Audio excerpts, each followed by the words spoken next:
Well, we start with a live look at I-35 traffic downtown. There's been a lot of talk about this area of the interstate. The future of cap and stitch projects over I-35 in Austin is now up for debate for some city leaders. Thanks for joining us tonight at 10. I'm Daniel Marin. Jennifer has the night off. A new proposal from Mayor Kirk Watson could cut back on how much money the city would spend on these highway covers.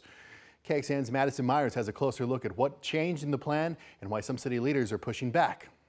For decades, I-35 divided East Austin from downtown. These two parts of the city that are logistically very close together but feel like two different worlds. To help bridge that divide, last year the city of Austin approved $104 million to fund future cap and stitch projects, decks to be built over a widened I-35. But now Mayor Kirk Watson wants to scale back how much the city spends, focusing on building just one fully completed cap sooner. Watson's recent proposal would create a land bridge extending from Palm Park across I-35, reconnecting downtown to the east side. He says the project would be funded through a state infrastructure bank loan with the goal of finishing the cap at the same time as the highway expansion. From my point of view, we should be prioritizing our investments in things that help people right now. An idea some council members find beneficial. I really support the mayor's direction to reduce the city's existing commitment, which is over $100 million, and to basically cut that in half, and also to prioritize our investment to make sure we're actually fully building out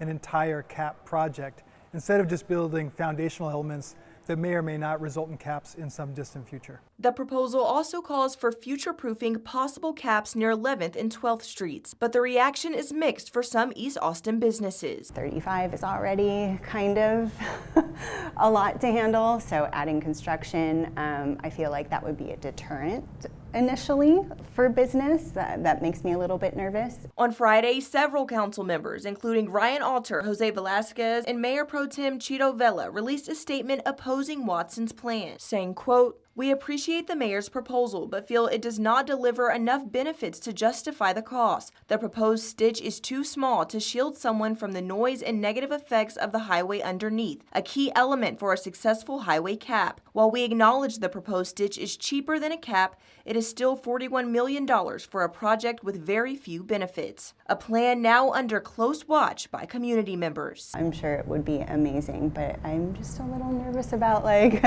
the whole process of execution. Madison Myers, KXAN News. And Mayor Watson says he plans to bring this proposal up for discussion during the May 28th City Council meeting. Keep in mind, the I-35 Capitol Express project by TxDOT has already started. Completion is not expected until 2033, but the state needs to know where any caps and stitches would go so it could build the proper infrastructure. Going in depth, the University of Texas is moving forward with its own cap and stitch plan. It would be a way to connect the baseball and softball fields that are across I-35 from the main campus. The Board of Regents approved a contract to cover 35 between East 15th Street and Dean Keaton.